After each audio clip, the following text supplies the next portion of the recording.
such stars, Kiri Industries, the stock is up a whopping 150% in this year itself. To get a quick company update, we're joined by Mr. Manish Kiri, the Managing Director of the company. Hi, Mr. Kiri. Thanks so much, sir, for joining in. The last time we spoke, sir, there was a clampdown on various, industries in China. That's what gave a rise to vinyl sulfone prices. I believe it had close to have doubled.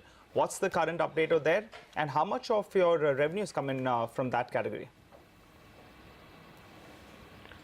First of all, thank you for having me. Currently, as you know, Chinese uncertainties are already there. And vinyl sulfone prices last time, if I remember, was around 425 rupees when we talked. And it is still continuing hovering around the same price. Okay. 400 to 425 level is still maintained. Okay. And the Chinese biggest plant, which we were expecting to restart, has still not restart. Initially, it was expectation that by end of the year, it would start, but it hasn't yet started. And now we don't expect it to restart before the end of Chinese New Year. Kiri's revenue from this particular product is still around 25% in current quarter. So we expect to continue to earn better results from this product. Okay, so what are you penciling in by way of revenue growth this year and EBITDA? This year we are expecting, between 1100 to 1200 crore by end of the year, financial year, and EBITDA would be 14 to 15%.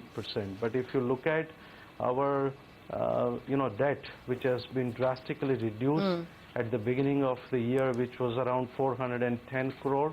And as we speak, it is close to 230. We are expecting by end of the year 150 crore plus. So we are expecting 10 to 11% profit after tax. So by end of the year, our projection is to cross 100 crore profit after tax on a standalone basis. What numbers which I am giving you are the numbers for Indian operations. Right. But when you look at our consolidated margins in the last 2 quarters, we have around 186 crores consolidated profits, including Dystar, which we expect to cross around 300 crore by end of the year. Right. So we expect that our EPS on consolidated basis to be more than 100 rupees per share by end of the year, as we projected earlier. All right, Mr. Kiri, so you're saying more than 100 rupees on an EPS front, so that's good news, and you've given us various expectations. But if I'm not mistaken, when you joined us a few months ago, you had said that you're expecting the top line to be around 1200 to around 1300 crores. Now you're talking about 1100 to 1200 crores. So have you scaled down your revenue expectations? And also in terms of margins, I think you had told us maybe around 20-21% is what we're expecting. So is there some scaling down that you've seen? And also run us through your capacity utilizations. Yeah.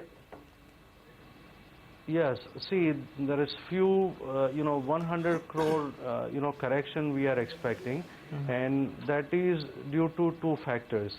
Number 1 factor is domestic slackness that we are facing this quarter, and also we expect some short-term slackness in domestic demand in this quarter.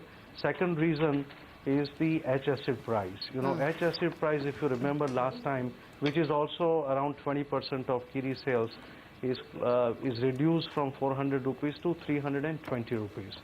And there are recent changes in China where the prices are again firming up, but we do not expect that to, at the moment. So conservatively, we expect that between 11 to 12 instead of 12 to 1300 to be on the safer side. But profitability would continue to be same and even better. Okay, finally, Mr. Kiri, what is the domestic part of your business? How much is international? And what has been the fall in the domestic business that you spoke about because of demonetization or whatever? Domestic business accounts for around 40 to 50%.